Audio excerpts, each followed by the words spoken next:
बिस्मिल्लाहिर्रहमानिर्रहीम। आइए आज हम आपको कराची से ठट्टा की सैर कराने के लिए लेके जा रहे हैं। इसके दरमियान में मकली की शहर भी आएगा, जो बहुत पुराना कब्रिस्तान है, मकली का कब्रिस्तान। उसके बारे में भी हम आपको अपने सब्सक्राइबर को बताएंगे, इसी तरह पूरी तफसीलात समझाएंगे।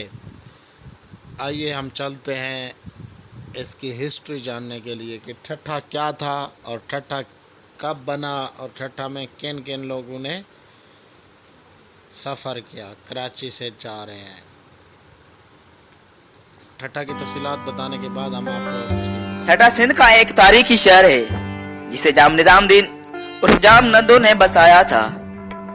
जब सिंध पर मुगलों का कब्जा हुआ तो इस शहर की रौनक को चार चांद लग गए। उस जमाने को ठट्टे का सुनहरी दौर कहा जा सकता है।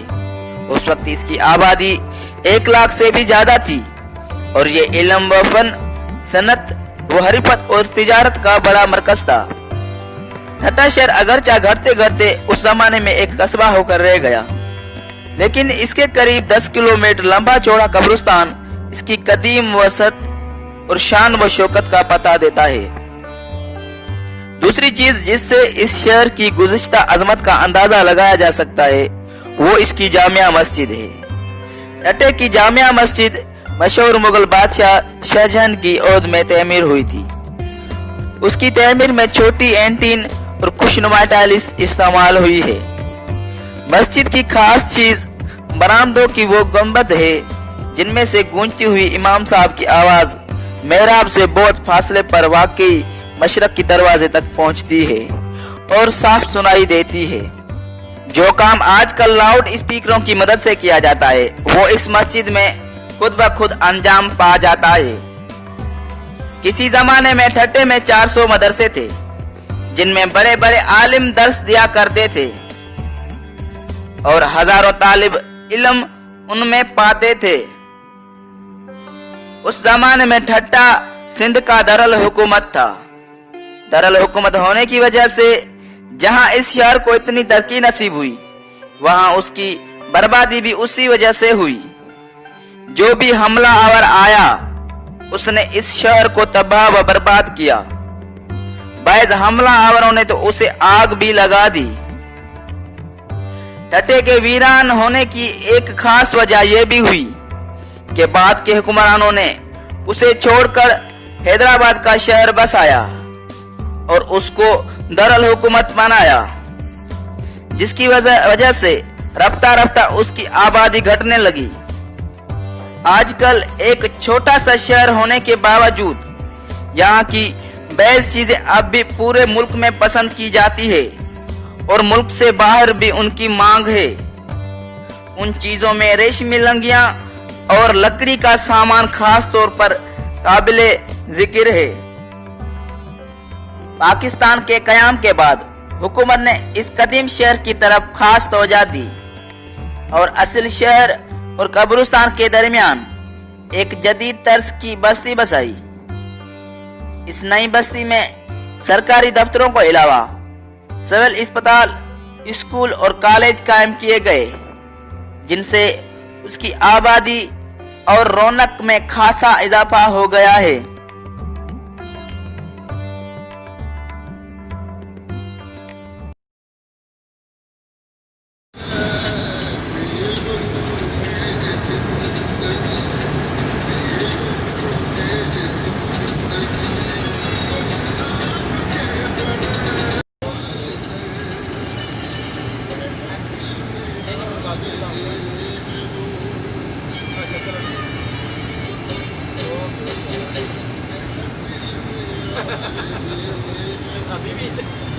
अभी भी याद है।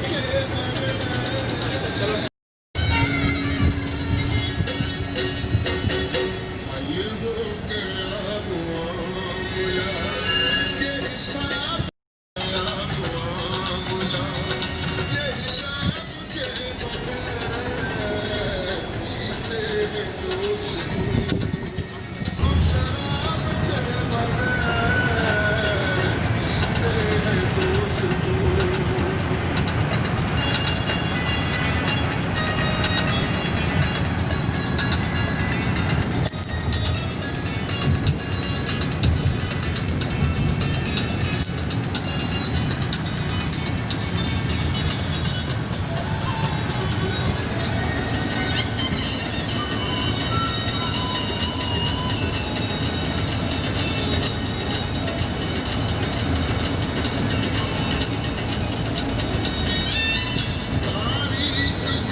नहीं कर रहे हो, क्या पी रहे हो? बच्चे नहा रहे हैं। ये जो नहा रहे हैं, जो कपड़े धोते हैं, हाँ सब कपड़े को खड़े सब होके चलता है। कराची वाले को थोड़ी पता क्या होगा। साफ पानी आ गया।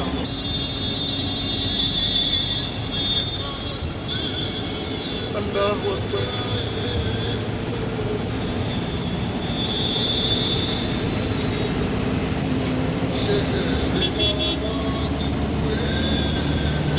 ये लोग पिकनिक पे जा रहे हैं।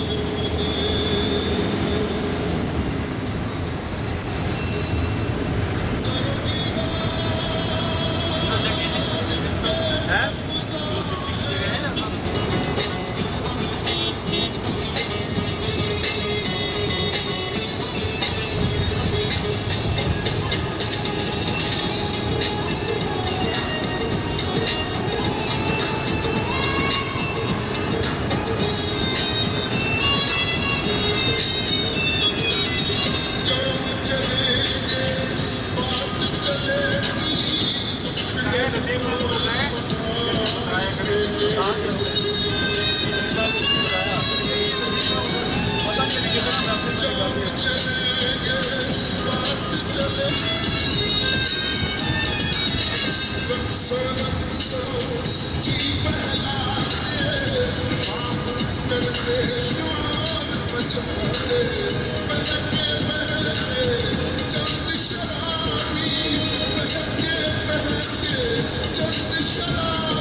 यहाँ नीचे बाईपास